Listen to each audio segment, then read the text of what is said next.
Hello everyone, hope you're all doing well. Don't forget, if you like the video, click on like and subscribe and talk about it on chat lines, wherever it is your social media activities, and help us to grow and help more people. I'll talk to you soon. Percival. Is it possible to feel false attraction without feeling anxious? Absolutely. Absolutely. Why not? I mean, you don't have to hate or be anxious or suffer to be proven that you're not having any gender change. It's not the hate that makes you to be sure that no, I am who I am. I'm not changing. No, you're not changing. These are malfunction in the brain. You got to understand that from in OCD in general, and then leads to many other types of OCD. There's amygdala that is responsible to send emotional danger signals.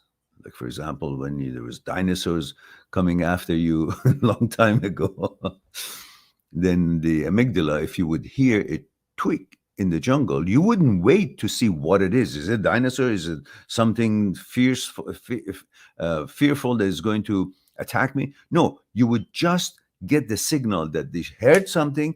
Amygdala interprets it to a danger at that particular environment and moment, and you run. You're not waiting to see what it was. The same thing's happening now. It's sending you fictional, false, emotional danger signals. And you don't have time, or you don't want to wait to look for evidence, just like you wouldn't wait a million years ago to see if there's an actual dinosaur at your tail or not before you run.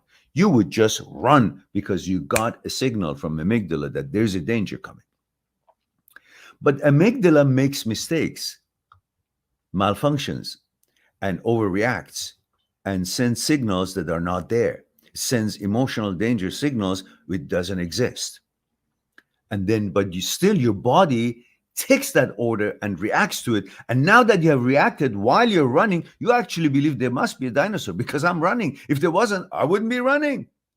That's all is self evidence to you that there is something real. No. So when HOCD signals, for example, you get such an alert by the amygdala about something that you should be protecting yourself, but it's overdoing it, and you interpret it as, oh my goodness, that thought with the signal, that must mean that I am actually changing to something. These are all self interpretations, not factual. So if you rely on that, the fact that these are all mistaken interpretations because these are based on the fears that you have, things that you don't want, and that's what the amygdala is alerting you, and you're always worried about things that you don't want, and those things are the ones that are interpreted in your brain as a thought, and then you freak out. That's why the education about it will help you to not to freak out and understand these are just false signals. And in midbrain basal ganglia, there is a lever called caudate nucleus that is designed to shut down the intrusive thoughts. When it malfunctions, it doesn't do its job.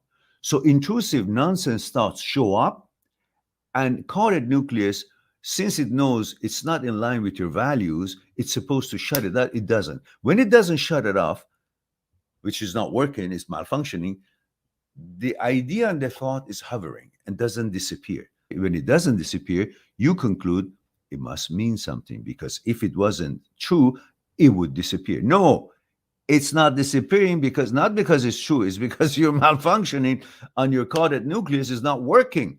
It's like automatic cars. When you're putting on the gas, it goes automatically changes gear. But when it's not working, it doesn't change gear.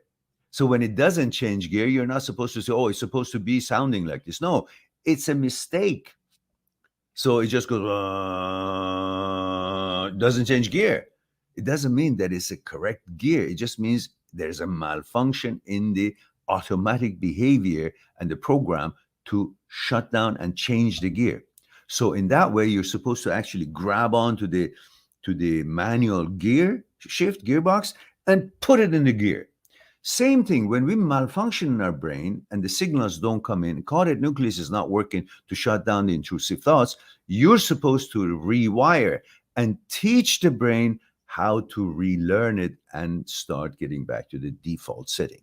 And these are why I put the 4 steps of Dr. Schwartz there, so you can read it and understand it, watch the video, and then you know how to deal with OCD thinkings and including HOCD and whatnot, and then rewire and reprogram your brain through neuroplasticity. All right. Subscribe on my channel, visit my channel, and go through the videos that you might be interested in. Mind@seekstruth.com is making it one step away to talk to me one-on-one on Skype and discuss what's concerning you. I'll talk to you soon.